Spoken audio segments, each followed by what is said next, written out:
so it's not like it was planned or anything. So man down on stage, Saving Private Ryan is about to initiate. The Ender Dragon has basically crushed these kids' cardboard costumes, and if they're not saved soon, they might actually get smothered to death by a fake paper Ender Dragon at a talent show, and that would not be a way to go. Imagine on your tombstone, so in high school every year, my school would put on a talent show, generally found to, figure out what kids had talent and which ones didn't. And of course, I don't really have any talent. I play video games and talk about stuff on the internet. That's by far my biggest talent. So I was never involved in being in the show, but I had a lot of talented friends that could play music and do cool stuff, and they would always be like, hey Ryan, can you come to the show and support me? And I'm not going to say no. If my friend wants me to come support him while he's showing off his talent, absolutely, no problem. So this year was no exception. My friend was playing guitar in the talent show and was like, hey Ryan, it'd mean a lot to me if I came, and I was like, yeah, for sure, man, that's what she said, but I'll definitely try to stop by and watch the talent show, no problem, because that's what you do. You support your friends, and if you don't support your friends, you're kind of a bad friend. So the night comes and I head into my school's auditorium ready to, watch some talent shows, see what my school has to offer in terms of people with naturally good abilities,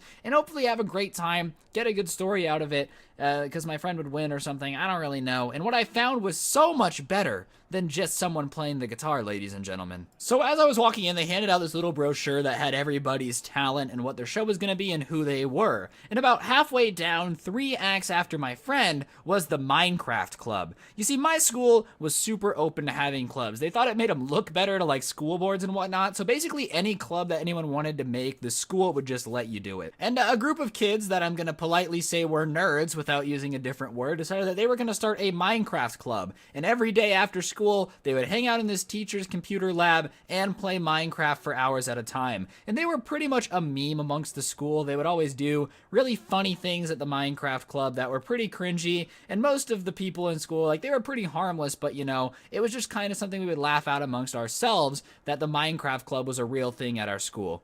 And now they were doing a show in the talent show, which meant I just couldn't ignore it anymore. I was going to be faced with the hardest decision of my life. Do I laugh?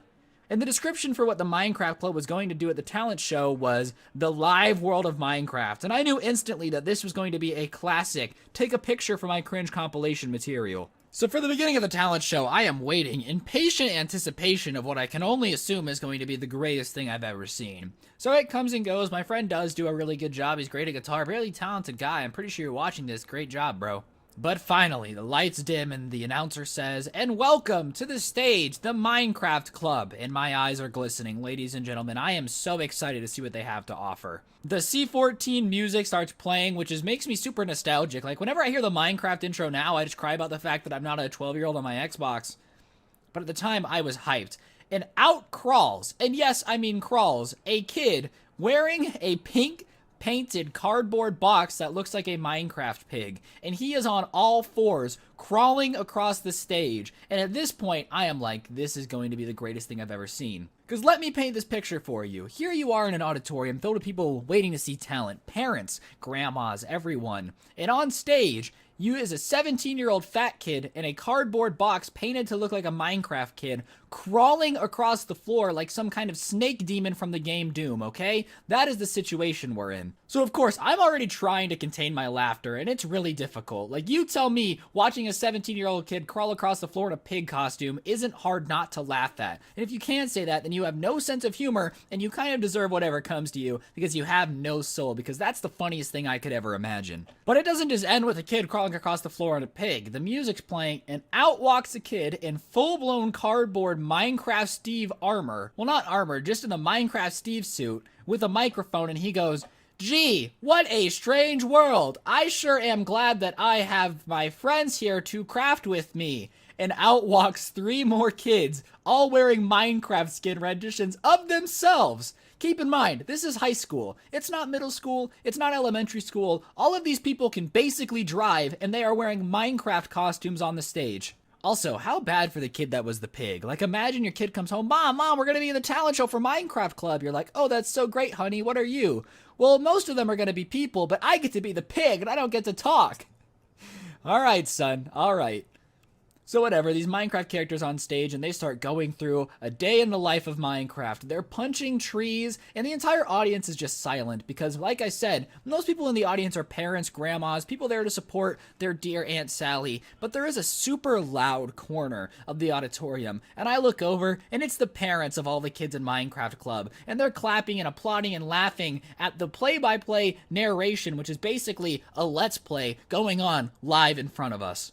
So of course, I'm trying not to laugh because this is by far the cringiest thing I think I've ever seen in person. So for the next 10 minutes, I have to watch these kids break down Minecraft. There's full set design, by the way. This was not a small production. There's trees that they're punching and pulling blocks out of. They're talking about mining diamonds. And in the culmination of it all, ladies and gentlemen, the finale, after watching this for 20 grueling minutes of kids in Minecraft costumes going back and forth, the pig never left the stage. Poor kid didn't even get to say anything other than oink the entire time.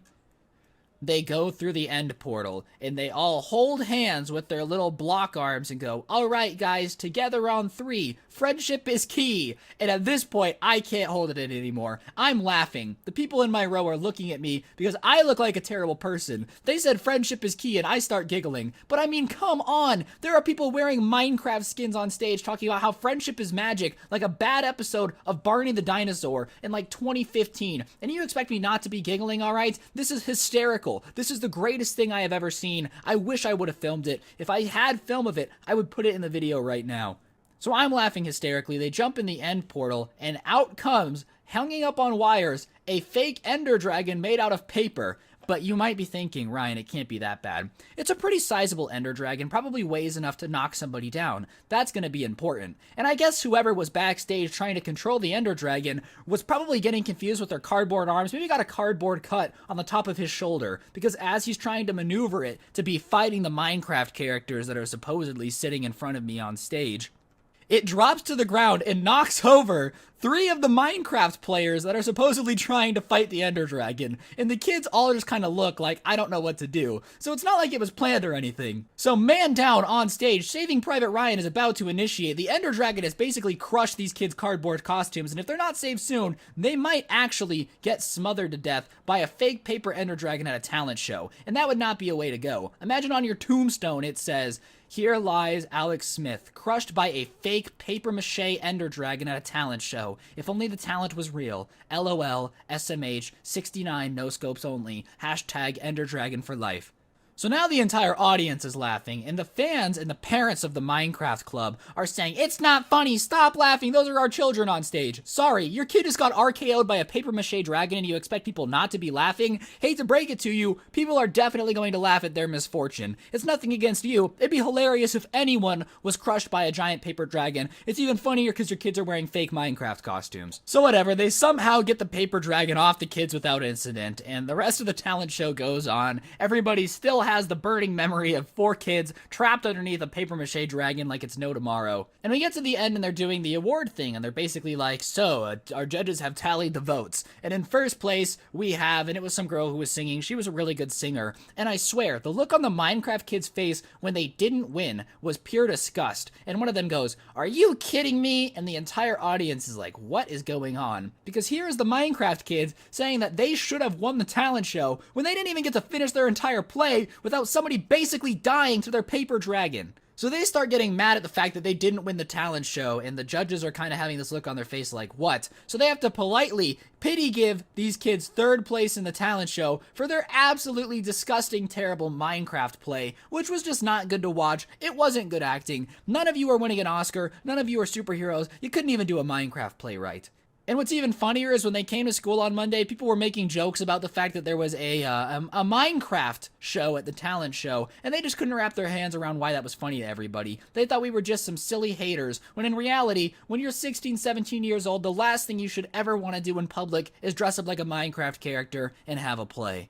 Moral of the story, if your kid ever comes to you and says, hey mom, can I please be in the talent show with me in my Minecraft club, please say no, because the only thing that's going to happen is crowds are going to laugh at them. And if you have the audacity to get mad when your crappy Minecraft club doesn't win the talent show, then you're just a bad person, and you shouldn't be surprised when things that are pretty obvious happen. What's going on, guys? It's your boy Scrub here, back again with another video. Hope you guys are all having a fantastic day. I know I am, and if you are, you need to press the like button. Otherwise, no joke, no scam. You'll be kidnapped by a man named Jose who's going to take you to his village in Uruguay and sell you on the black market. Yeah, that's right, guys. I don't make the rules, but I would press the like button. It's not worth the risk. Anyways, guys, what's going on? It's your boy Scrub here, and as you can tell from the title and thumbnail, today I have a pretty entertaining story for you guys. This is another subscriber story. You guys are really just, carrying the channel this month. Amen. Lord save me. I appreciate all of you guys sending in some swagtastic stories. Anyways, guys, today I have a story about a field trip gone wrong. Yeah, that's right. Normally school sucks bad enough, but school on the go is actually way worse, and the person who sent me this story actually had the most unfortunate luck that I've ever seen on a field trip in my life. But regardless, guys, you guys are going to enjoy the video, so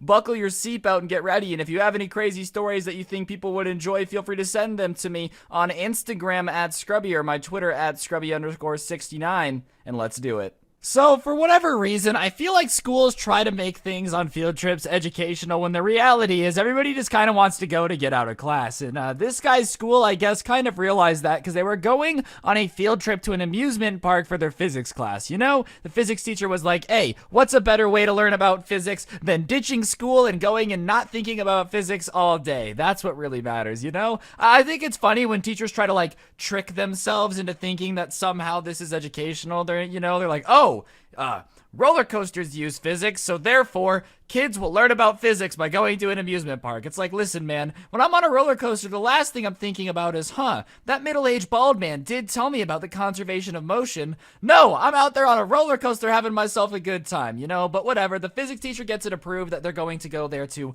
learn about physics, which nobody is going to be paying attention to. And obviously, the entire grade gets incredibly hyped because it's pretty dang fun when you get to go to an amusement park with all your friends for school. Plus, there was a worksheet that they gave as so they could prove that you were learning, and it was easy questions that you could do in 5 minutes. It wasn't like you were actually gonna have to work all day. So everyone is hyped, everybody's starting to get excited, everybody's starting to have this awesome time. So before they go into the amusement park, they're all on the school bus, and being on a school bus is a miserable experience, don't get me wrong. The amount of times I've been on a school bus and been like, oh wow, I sure am enjoying this, can't wait to come back here, is absolutely zero. Nobody has ever been happy to be on a school bus. That's I don't know, where people get diseases and people learn to, be your childhood dies on a school bus, basically. You guys know what I'm saying? It's true. Your childhood can barely survive being on a school bus because it's just one of the worst places to ever exist in humanity. If you went back to the ancient Greeks and Romans and said, hey, you can have internet, but you have to be on a school bus, they would probably go, no, I'm gonna keep it a buck with you. I don't really think that's worth it. But regardless, they're on the bus, and their principal and their teachers and the owner of this amusement park, or not the owner, the guy running it that day, the head manager, I really doubt they got the CEO of this amusement park, but you guys get the idea. The owner comes on and says, hey, we have a lot of problems when schools visit of people getting rowdy and causing issues. We want you to know that we will not hesitate to kick any of you out, and if there's a problem with any of you, the entire school will be asked to leave. Do you understand? And everybody's like, yeah, of course, and the principal is like, hey, this is a privilege. Please do not cause any problems. Don't embarrass me or the school. And, their physics teacher says the same thing. Don't embarrass me. None of you guys get up to no good. And I swear adults have this thing for foreshadowing where, they preemptively talk about things that are going to be a problem. They're like, we don't expect you guys to be in trouble, but we're going to give you this huge breakdown as to what happens if you get in trouble. And, of course, after hearing that, everybody proceeded to get in tons of trouble that day and caused a lot of problems. But either way, it was definitely not a good recipe for good things to happen, because almost as soon as the kids are let go into the park, chaos starts to ensue. And I don't know if it was the physics teacher or the principal or the owner of the park that didn't think this through, but for some reason they decided that these kids were going to be mature enough to not need chaperones. Just roam around this amusement park with no adult supervision. Let your hormones run free. And almost immediately there's problems off the bat. So within the first like hour of them being there, 8 kids get caught stealing. But I guess the owner of the park, for whatever reason, was like, okay, kids are stupid, they try to steal stuff, I'm not gonna punish the school for these kids being idiots and stealing, which is good, because these kids weren't very good at stealing either. Like, they would walk into the store, talk to the person that was in charge of it, pick up merchandise, and then walk out, and were surprised when they got caught. And when the people were asking them, like, why would you try to do it? That's the worst way to steal stuff. They said, oh, we were trying to act casual. Yeah, acting casual means not bringing suspicion to yourself, not walking up to the guy in the hat store and saying, hey man, cool hats, putting one on, and then walking out. Like, that's not acting casual, that's just obvious theft. Imagine this in any other stealing scenario. You walk up to the guy you're attempting to carjack and you say, yo dude, nice car, and then throw him out of the car and drive away. And when police are like, why did you do that? You know, you say, oh, I was acting casual. No, you were acting like you were an IRL GTA player that was just hell-bent on ruining everything. I feel bad for killing that guy. I'm kind of a jerk, I'm not even gonna lie. I kind of deserve to get punched in the face for that. So there's kids stealing things, there's kids, you know, going on dark rides and enjoying the ride. You know what I'm saying? But not enjoying the ride for the reason that the ride is good and other reasons. So, you know, by noon, the guy's like, all right, you need to get your kids out of the park. Like, they're causing too many problems. Half of them are causing issues, stealing, causing all these things. And they're like, all right, fine. We're going to round them up. So they come over the intercom and they basically say, all right, guys, since you guys can't behave, we're leaving. Way to go, you morons. You have 20 minutes to get back to the bus. If you're late, there'll be a deduction of points, yada, yada, yada, some threat that they're going to get a worse grade. So, oh, I swore. Oops. Sorry, I had to edit out that really quick. So, when this kid who sent me this story hears this, he decides, you know, okay, look, I'm gonna go on this roller coaster, the most intense roller coaster of the park, really quick. And they were eating lunch, him and his group. He said, look, the wait line's 15 minutes, so we should be able to get on the ride and run to the bus as fast as possible. And they're all like, all right, screw it. That was what they wanted to do anyways. Like, all day they had wanted to ride this roller coaster, they hadn't gotten to it, they had 20 minutes. So they leave their lunch half-eaten, so they've just eaten, and they get to the roller coaster. And the kid already wasn't feeling too well that day. He wasn't. And he kind of looks at his friends and goes, are you feeling good? And he goes, no, not really, but it'll be okay. So they're kind of talking, and the kid who he's talking to is like, yeah, I'm kind of nauseous, but it's no big deal, you know. He's like, yeah, that's true, that's true. You're going to be okay, though? He's like, yeah, no big deal. He doesn't think anything of it. You know, if you think you're going to get sick on a roller coaster, you probably don't get on one. So they're both not feeling very well, so they're kind of talking in the back of the group. And the people behind them is his crush and her friend. So they all four start kind of talking, and they're really vibing, and she's like, oh, I've never been on this ride, and he's like, oh, neither have you, and she's like, aha, well, next time I'll have to ride it with you, we'll have to come some other time, and like implies that he should ask her out to come back here, right? So he's feeling hyped right now, but she's gonna ride with her friend. So they get in the seats, and he is sitting in there's 3 rows. So the first row has the other kid who's sick. The kid behind him is the kid who sent me the story, and behind him is his crush, and that's how the 3 are. And there's obviously people next to them. It's not like a one-road thing, but you guys get the idea. So he was sitting next to his friend, but the other kid who he was talking to, who was also sick, is in front of him. So the 2 people that don't feel very well are sitting in front of one and in front of the other, or behind the other. I hope that makes sense. I did my best to describe that as good as I could. So they're on the roller coaster, and they start going up the hill, and the kid in front of him, who's not feeling very good, turns around and looks at him and says, I don't feel so good. And he's like, oh, okay. And he goes, I'm sorry. And before my friend can respond, or not my friend, the kid who sent me the story can respond to the story, he vomits everywhere. And they're going uphill, so the vomit falls back and hits the kid who's telling me this story, right? And he's already not feeling very well. So he, to avoid the puke, looks to his left, but the way the seats were, that makes him look behind him onto his crush, and the vomit hits him, and he throws up from being grossed out by the vomit, and his vomit spews all over his crush. All over his crush. So now he's covered in vomit, and he just vomited all over his crush. And call me crazy here, but no girl wants to go out with the guy that just vomited all over her. So obviously he's mortified, and he starts saying, I'm so sorry. And it's all over this girl's face. It's all over her shirt. And she's like, it's okay. But it's one of those things where, like, you say it's okay because there's nothing you can do about it, but you're not actually cool with it. You know, it's just an it's okay. And he's like, well, hey, well, we're gonna just get this roller coaster over with. It's the most embarrassing day of my life, but it doesn't matter. And then it happens. They get to the top of this hill and they get stuck.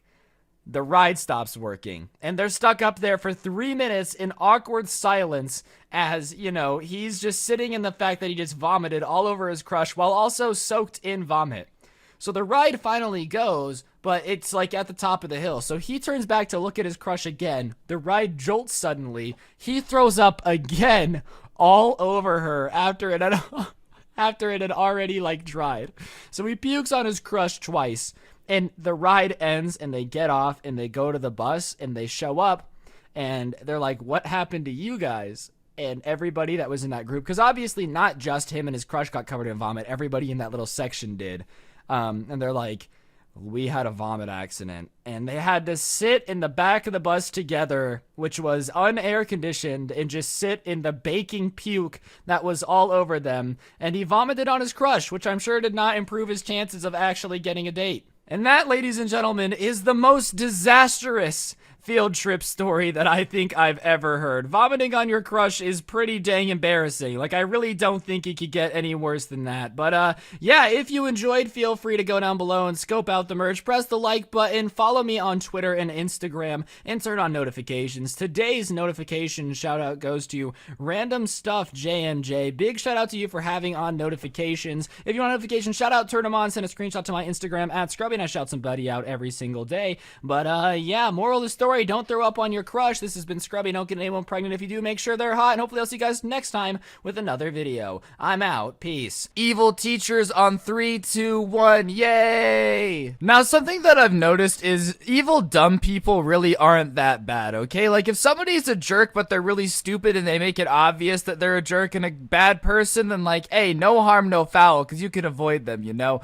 Real, truly evil people come with those who can pretend to be super nice and likable, but like, low-key are starting wars in the background, you know? And this teacher that I had was one of those people, alright? It was an English teacher, which is no surprise. I'm pretty sure all of us just kind of understand that English teachers had to have, like, some traumatic experience to want to be there, okay? No normal person likes to read Shakespeare. Let's keep it a buck here, alright? No need to lie about it. We all know that to be an English teacher, you have to be a little bit of a psychopath. Some of them use it for good, though. Like, some of my favorite teachers I've ever had have been English teachers, but, you know, sometimes they just get a little crazy. Regardless, this English teacher on the outside had the appearance of like, you know, some sweet little teddy bear. She was a new teacher. She had like just graduated, you know, and obviously thought that she was just the coolest thing ever. All the guys like low-key had a crush on her. For some reason though, I just always got a weird vibe off of her, you know. She reminded me of the type of girl that would like dress up as Harley Quinn for Halloween, you know. She'd be wearing the Daddy's Little Monster shirt and get a little too into it.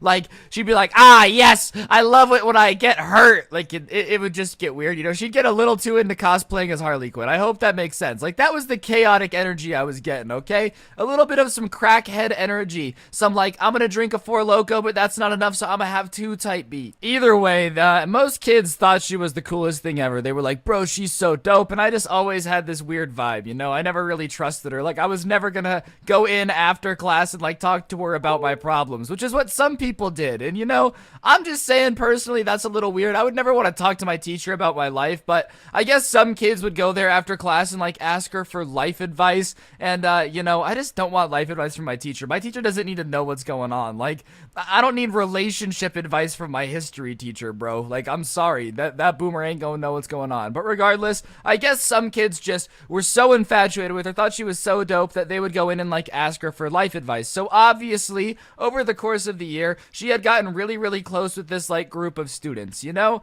And at first it was pretty cool, I guess, you know, they did better at English, they felt closer to their teacher, no harm, no foul, everything's good, right? And then there starts to be a pattern, okay? All the kids that would go into her after school and like give her life advice, you know, definitely started to fall apart. Like, you know, when you get life advice from someone you trust, your life is supposed to get better. And all the kids that had trusted her the most and were taking her advice seriously suddenly started to just absolutely fall apart. apart. Like, we're talking about, you know, they were in a good relationship and happy to, like, all of a sudden after taking this teacher's advice, they're fighting with their best friends and having all these problems. Anyways, of that group of people that would go talk to her every day after class and just get life advice and be weirdly close with the teacher, you know, it's one thing to have a teacher that you like, but like, they were getting a little weirdly close to the teacher. One of the kids that was weirdly close to this teacher basically stops hanging out with them entirely. He's weird in class now, like he avoids eye contact with anybody that was in that group,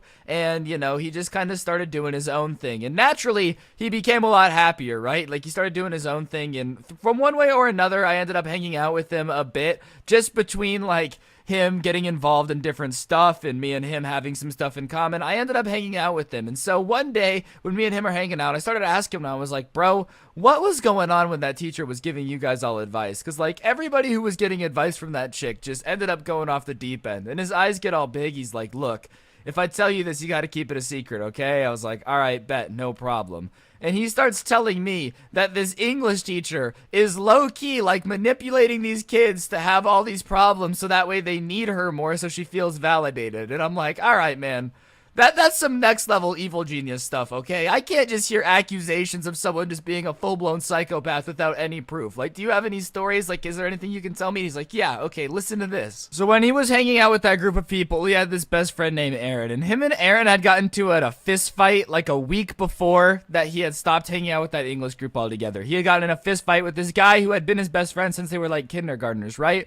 And he starts telling me that the English teacher had noticed that they weren't getting along, like they weren't getting along for some reason. One of them was being egotistical, whatever it is. Sometimes you just don't get along with the boys, and that's all right. You got to solve your problems, though. And she had started instigating between them, being like, oh yeah, they're talking crap about you behind your back, like, yeah, they're all making fun of you. I'm telling you this to, you know, keep you honest. Like, I would never want anyone to betray you or like misuse your trust, so I'm just telling you that they're all talking crap about you, and he's telling them to talk crap about you, like it's his fault. Kind of planting seeds that these guys don't like each other. And then she's going to the other one and being like, oh yeah, he wants to fight you, you know. I don't advocate for violence, I'm just saying, and please keep this on the low, but sometimes people need to get punched in the face. Like, she's starting fights between these kids. And so they get in a fight, and I guess after that, they had both kind of realized that, you know, what they were mad about could have easily been fixed, but their teacher had been telling them to fight it out. So they had both decided to stop hanging out with her. Like, this teacher was basically starting fights amongst the kids to entertain themselves, and then whenever somebody would be like, oh my gosh, the teacher's evil, she would use that to, you know, unite the other kids and be like, see, people just don't understand, like, the world is cruel.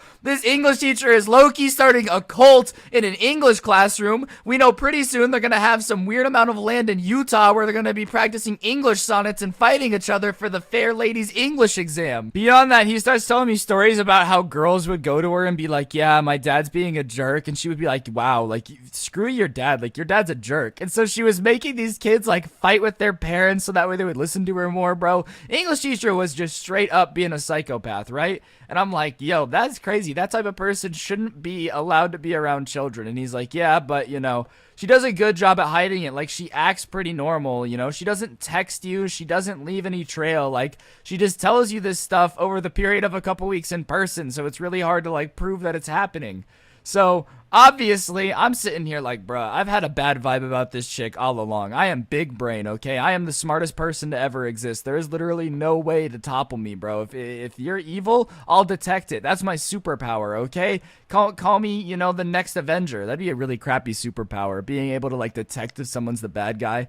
You're fighting Thanos, you know? Like, Spider-Man's doing backflips and shooting webs. I'm standing there. Yeah, that dude... straight up not having some good vibes right now. Like, the vibes that Thanos giving off, very not swag. 0 out of 10. Like, would not recommend.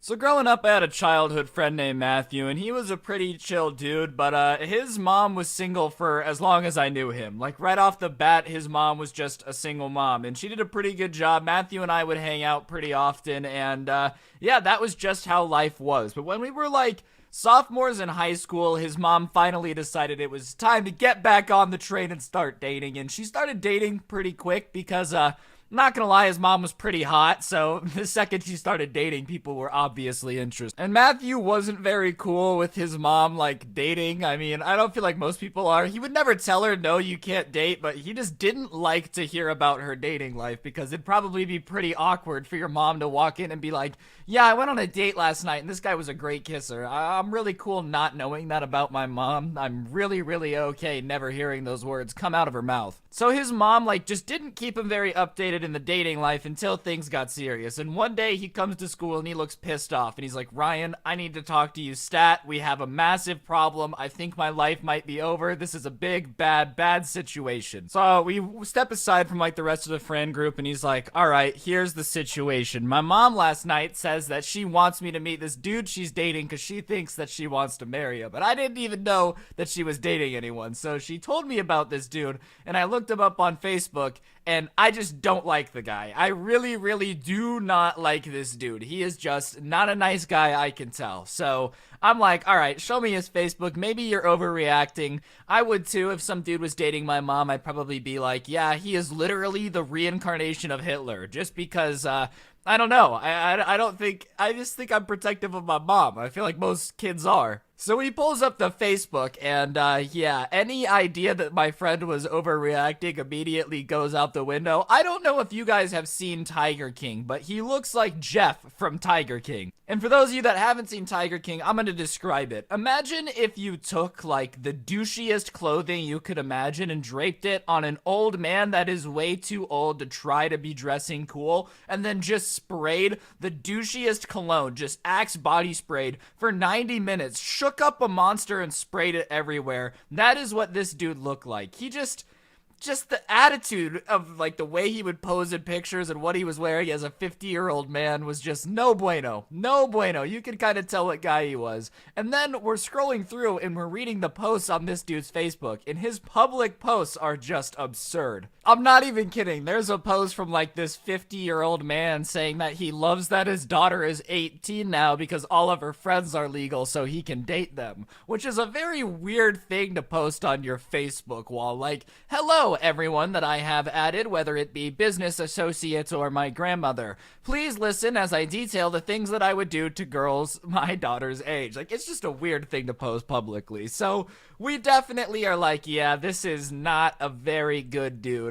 0 out of 10. So he's like, I'm meeting him tonight. He's coming over for dinner. Can I call you after and tell you about it? Because I just don't like him. Like, yeah. Sure, man, no problem. Whatever floats your boat, keep me updated, because now I'm invested. His mom is now dating Super Douche, which is very impressive. He's the next Avenger. Now that they got rid of a couple of them, I bet you the next, like, Avengers is going to be Super Douche and Joe Exotic from Tiger King fist bumping over the top of the world. So I go about my business the rest of the day. I'm not too worried. And later that night, I get a FaceTime call, and he goes, Ryan, it's even worse in person. And I'm like, all right, what do you mean? Fill me in. So he starts telling me that this dude walks into his house with a 12-pack of Monster, which I didn't even know they made, and, like, looks at him, looks at his mom, and says, sup, B-word, which I'm not gonna say, not because I don't want to say it, but, you know, Karen, listen, times are rough out here. There's a global depression going on. I need my ad revenue. Regardless, you know, saying sup to your mom in front of you during a date isn't very good. And then he looks at my friend and says, oh, you must be the kid. If you want to fight me for dominance or whatever, we'll do it, because this is going to be my house pretty soon. Which is just not a good opener. So off the bat, my friend Matthew is like, yeah, I don't like you. But the news gets even worse. So through dinner, his mom is, like, making googly eyes at this dude, and then they say, Matthew, we have some great news. We're sure you're gonna be excited. And he's like, what is the news? You know, that you and him are breaking up and I'm never gonna have to see him again? Because that's the only good news that I want to hear right now. And instead, the news he receives is that this douche canoe is gonna be his stepdad, because he proposed to his mom when they were hanging out last week at his house, which, doesn't make him too happy, because when he subdues you and throws you a monster when he meets you, you know, you're not too hyped that he's dating your mom. So my friend is obviously flabbergasted, because this is the first time he's meeting this dude. He didn't get any clearance first, which I guess he doesn't need, but, like, it's kind of surprising when one day you don't know that your mom has a boyfriend, and the next day your mom is like, oh yeah, we're getting married and he's moving in. That's just a big change. I'm not saying it's right for him to be upset and his mom can, like, do whatever she wants, but as far as, surprises go, that's a pretty big surprise. That's up there with someone being like, oh, I have a surprise you're gonna love. And you're like, awesome, what is it? Oh, it's something you'll use every day. You're like, sick. Oh, I'm pregnant. We're gonna have a kid. You're gonna have to raise him. And I'm like, that's not a very good surprise. I'm not a fan. So my friend is obviously pressed and not very happy about the fact that his mom is about to marry Super Douche. But to make matters worse, Super Douche wants to get married, like, right now, right away. He doesn't want to have a wedding because they've been there and done that. He just wants to go to the courthouse, sign papers, and move in tomorrow. And so my friend pulls aside his mom and is like, hey, maybe we should get a prenup. Maybe we should think about this a little more. Maybe we don't just marry Super Douche right now on the spot without asking anyone if it's a good idea first. I'm just saying, maybe that's not a good idea. But his mom is like, no, because when you find love, you don't let it go. You hold on to love. Yeah, some Pinterest shit, because that's what all the white moms be preaching, is just some real Pinterest stuff. Newsflash, all you Karens out there, Pinterest love isn't real. And that night, he goes from thinking his mom was low-key single to having a stepdad. I swear, the next morning, well, I guess not that night, but the next day, he gets home from school and his mom basically tells him that she had married this dude during the day at the courthouse. So, very fast turnaround, and he is not very happy about it. And like I said, he had FaceTimed me that night, and he was obviously pissed at school the next day, but when he had gone home and found out that they were married, he's not a very happy camper because he does not like this dude. And almost immediately, as soon as the dude moves in, there starts being issues with him and the guy. The guy just, started trying to out-alpha my friend, which is weird because it's not even like there was really a competition. It's just not like that. But the dude would just purposely make my friend do things that he didn't want to do and cause problems in the house just to prove that he was in charge. For example, he made a rule that my friend wasn't allowed to shower with hot water on, and his mom was just, oh, we're doing it to save the environment, but it was just low-key a mind game to get in my friend's head and make it be like, I can control you. It was just weird. This guy was nuts. But the ultimate straw that broke the camel's back came about 2 months in. So for 2 months, my friend is basically living with a dictator that is making him take cold showers, being mean to him, just causing problems, making him have to walk to school, refused to drive him, said it would make him tougher, and his mom is just blinded by love. Obviously, he's not too happy with his mom at the time, because, when you get betrayed for a slimy grease ball, it don't feel too good. So he's just talking to me about it a lot because he would trust me about it, and he's like, dude, this guy is just crazy. He's nuts. And at the time, when we were growing up a little bit, going through changes, my friend had hit that a little bit earlier, so he's built like a man at this point. This 50-year-old dude is a little bit out of shape, a little out there, but my friend, played sports and was active and is pretty built. And he hadn't fought him yet because he was not trying to cause problems for his mom, but he's like, if he ever does anything physical or hurts my mom or anything, then I'll probably snap and beat the crap out of him, but until then, I'll just play nice and get along. But he does not like this dude. He hates him. And 2 months into his new stepdad relationship, so this dude, this douche canoe, would smoke cigarettes in the living room and just basically chain smoke packs of cigarettes all day when he would get home from work. And one day my friend's in his room playing video games, we're gaming, and he hears his dog yelp, and he loved this dog. He had this dog since he was 6 years old. And he goes out there and it's yelping and it's looking at him and it's walking away. So he goes over to look at the dog, and there's a burn mark on the belly of the dog in the shape of a cigarette. And his stepdad is laughing. So he looks at him and he's like, what happened to the dog? And he giggles and says, oh, nothing, I was just messing with him. Oh, nothing happened. He's like, all right, so then why is there a little burn mark on my dog in the perfect shape of a cigarette? Did you put your cigarette out on my dog? And the stepdad just looks at him and starts laughing and is like, no. He's like, dude, did you put a cigarette out on my dog? And he's like, well, even if I did, you can't prove anything, and even if you could, it's my house, so it's not like you could do anything about it, punk. And that's when my friend basically loses it. He's, you can be mean to me all day, but you're not gonna put cigarettes out on my dog. So he gets up in this dude's face, and this dude, instead of realizing that he is out of shape and old, and my friend is not out of shape and definitely capable of beating him, decides to just be like, oh, get out of my face, get out of my house. And his mom comes out and is like, what's going on? And the stepdad decides to look tough and push her son, but when he pushes him, all bets are off, and my friend proceeds to basically mollywop the heck out of his stepdad right in front of his mom. Doesn't even care. He's like, you know what? You married him, you can defend him. I don't care. And just starts beating him. And the entire time he's like, you're not gonna put cigarettes out on my dog. And that's like, I think, the most evil thing you could do. Okay, sure, James Bond villains definitely are pretty evil when they blow up small countries or whatever, but I'm just saying, if we're gonna keep it a buck, putting a cigarette out on the belly of an innocent, cute dog, that's pretty up there in terms of maniacal villainous. This guy could give Gru a run from his money. He's gonna be the new guy of the Minions, so...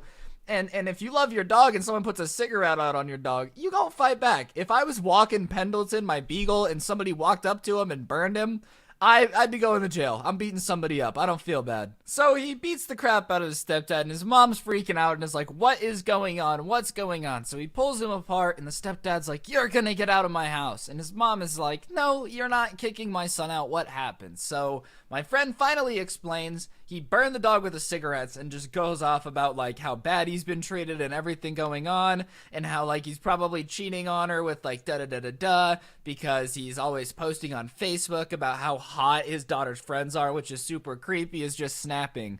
And his mom is just sitting there listening, and she's like, well, what do you think? And looks at her husband and is like, do you have anything to say for yourself, or are you just gonna take it?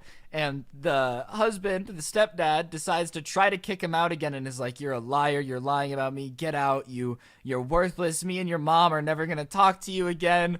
And his mom does the smart thing finally and basically decided, yeah, no, you're not gonna make me never talk to my son to be with you, Mr. Douchey McDouche-a-lot. And they ended up filing for divorce shortly after that. But yeah, apparently some soccer moms out there really just getting delusional and think that they're marrying a superhero when they're marrying a chain smoker that's gonna burn their innocent dog. High key though, it ended up working out. Nothing ended up happening after that. They just never talked to him again. But all you soccer moms out there, just because he says he loves you, if he drinks Monster, you know you can't date him, alright? And I'm not talking to Monster every now and then. Maybe like once or twice a year, you're golden. If he religiously drinks Monster, if he has to buy Monster in bulk from Costco in order to keep up his habits, you shouldn't marry him. That's advice for anyone out there, period.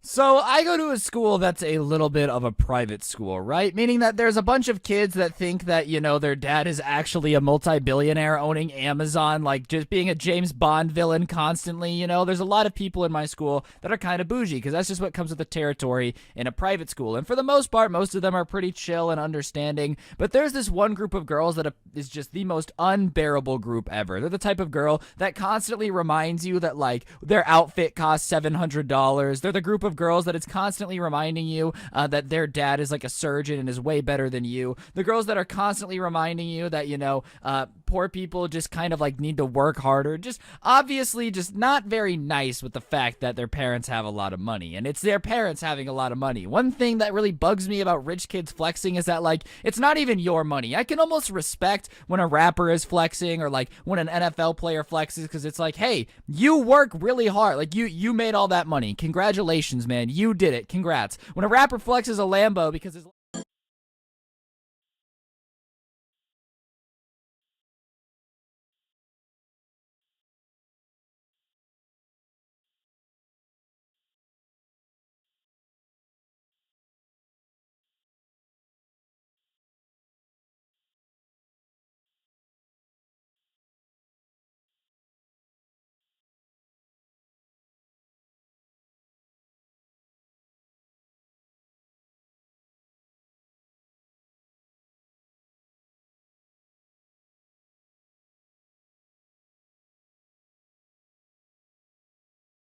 last album went multi-platinum, I'm like, wow, your album went multi-platinum. But when a kid starts being like, my dad makes a lot of money, that's cool, Timothy. You're not really your dad, though. And regardless, there was this one group of girls in particular that was super popular at the school, and they were the worst about flexing on other students. Like, it was almost as if they thought the only thing that counts in a personality is how much money your parents make, all right? Like, there's nothing else that they do that's actually good, so they were like, oh, my dad's just got a lot of money. And because it was a private school, most teachers would kind of cave into the kids. They'd be like, oh yeah, I'm sorry, I'll take away your homework because I don't want your dad to come in here and yell at me and get me fired from the private school, you know? Like, most teachers would honestly be super, super nice to the kid, even if they were being a jerk and just being mean about money. Like, it would just get weird a lot of the times with teachers. But there was one teacher that just didn't put up with much kids crap, alright? It was a science teacher, because for some reason science teachers are the most logical, and they kind of realized that if you let a bunch of teenage kids bully you into feeling like you're poor, you're probably going to continue to get bullied, you know? No one's ever been bullied by a bunch of kids and then been like, I'm going to cave in and not been, had more things go down, you know what I'm saying? And that's just a rule for life. If somebody's being a jerk, you don't let them be a jerk. You got to stand up to them, bro, because once you stand up to them, I'm telling you, they're going to fold real quick. But regardless, one day they're sitting in science class, and one of the most popular girls, who was all constantly bragging about how rich her dad was, you know, starts randomly talking in class about how her dad booked the wrong Airbnb for their trip to Hawaii, and how she was gonna have to stay in this like 4-star Airbnb instead of a 5-star, and how that was really stressing her out and was probably gonna ruin her weekend.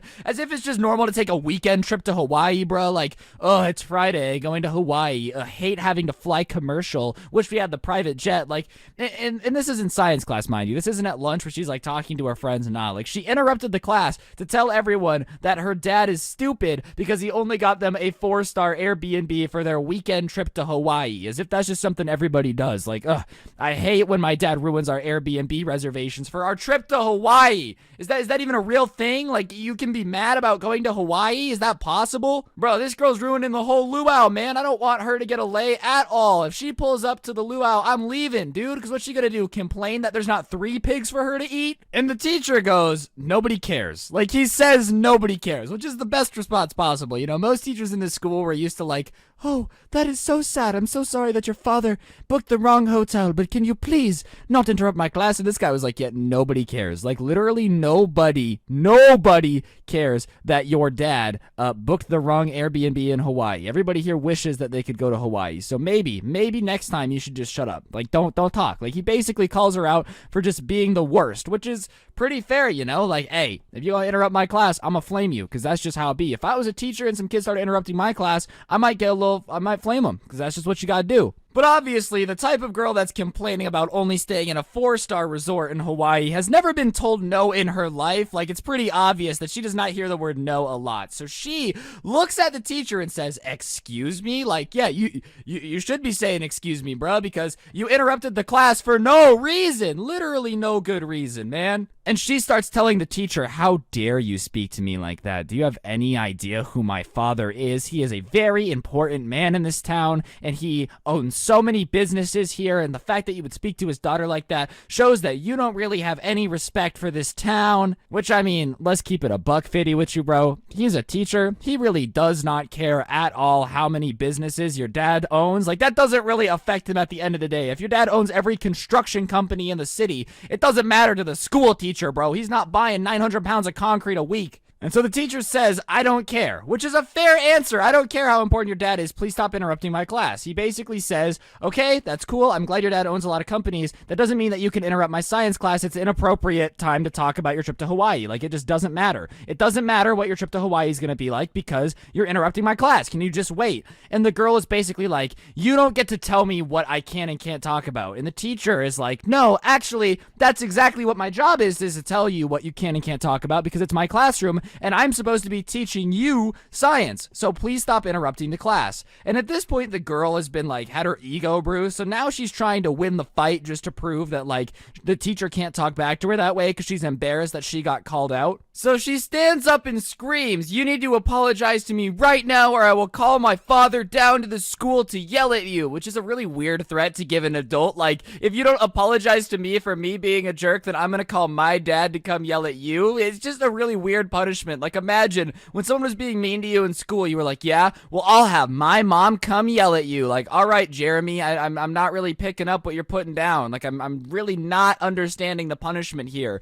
Your parents are gonna yell at me, and somehow that's supposed to scare me into being nice to you, huh?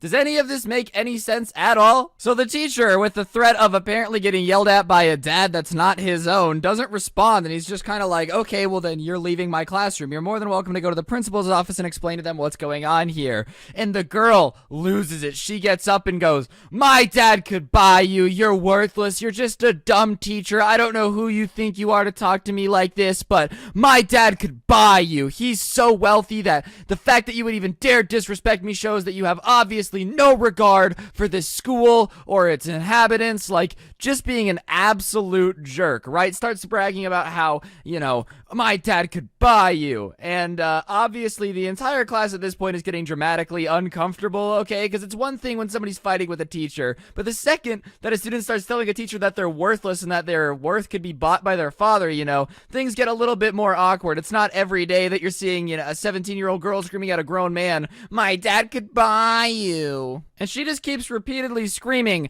I'm gonna buy you, my dad could buy you, you're fired, there's no way this school is gonna let you stay. And the teacher, cool as a cucumber, looks at her and goes, honestly, if I was bought by your father, I think I'd end it all, because that would still be more bearable than having to listen to your screeching all day. And the entire class is just like, oh my god, no, you just got roasted. And the girl is just beat red embarrassed, and she's like, whatever, I'm done with this class, and grabs her stuff and walks out of the class, right? So she leaves the class, and the rest of the class is kind of silent, and the teacher goes, well, that was entertaining. Let's get back to the lesson, and goes back to teaching the lesson, right? So that day, everything is fine, no big deal. But I guess the girl did tell her dad, because a couple days later, the story comes out of the office. Somebody in the office had snitched on it. Apparently, the dad had come in, called the teacher into his office, and profusely apologized for his daughter's behavior. Because when she had told him what happened, he wanted the whole story, asked a couple of her friends, and found out that she was threatening the teacher by saying, my dad's gonna buy you. And the dad was like, my daughter was not supposed to be raised like that. I'm so sorry for her foul behavior. That's disgusting. Like, it was super apologetic to the teacher, bruh. So the girl ended up getting in more trouble, which is pretty fair. Like, I feel like it's good on the dad to finally, you know, tell his daughter, like, it's not cool to flex the fact that I have money on everybody else, and no, I'm not gonna buy your teacher because you interrupted the class. Like, sorry, Janice, alright? I guess you'll have to chillax with the rich spoiledness for a little bit. Nothing I can do about it. And the girl was absolutely embarrassed, which she should be, dude. Like, I'm sorry. Teachers already deal with so much crap all day. The last thing they need to do is get threatened by a spoiled girl that's like, my dad's rich, I'll buy you, So, my first job was all about, you know, working at a grocery store, and for some reason, every now and then, we would get, like, an adult to come do the job that only, like, 15 and 6-year-olds were doing, and this guy, I'm gonna name him Clarence. Clarence was a guy who, ended up working at our store, you know.